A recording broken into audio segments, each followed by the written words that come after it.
October is the month devoted to Holy Rosary. Rosary is a form of prayer which inspires us to meditate on the mysteries of the lives of Jesus and Mary. Meditation is an important and integral part of our lives as students and teachers. The meditation engages thought, imagination, emotion and desire which deepen our convictions of faith, prompt the conversion of heart and strengthen our will to follow Jesus Christ.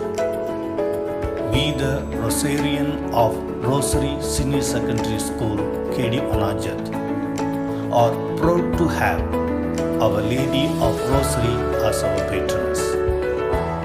We celebrate our Rosarian Day on 7th October every year. In view of COVID-19, this year we the staff have come together to celebrate it.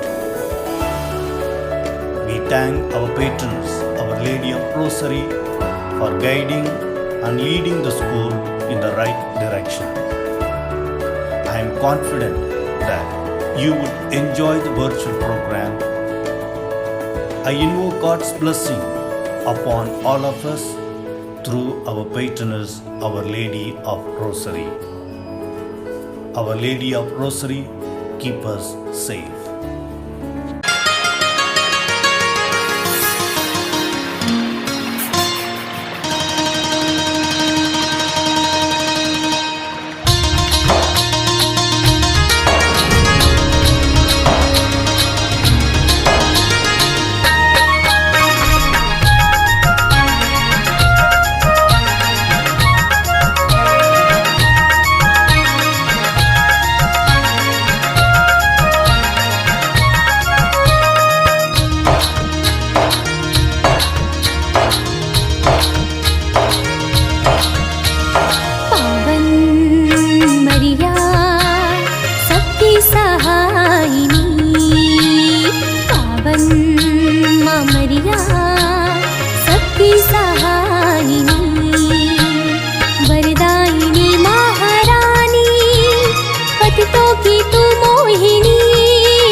हटे मेरे कष्ट मिटे, हर संकट माँ तूने दूर किए। रोग हटे मेरे कष्ट मिटे, हर संकट माँ तूने दूर किए। ईश दुलारी मेरी माता, सुन ले माँ तू विनती मेरी, सुन ले माँ तू विनती मेरी।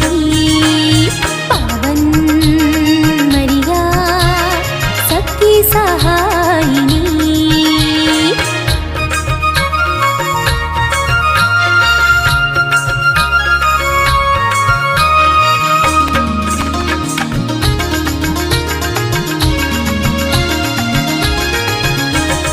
ईश्वर के राज में तू है रानी, ईश्वर संग तू रहती। ईश्वर के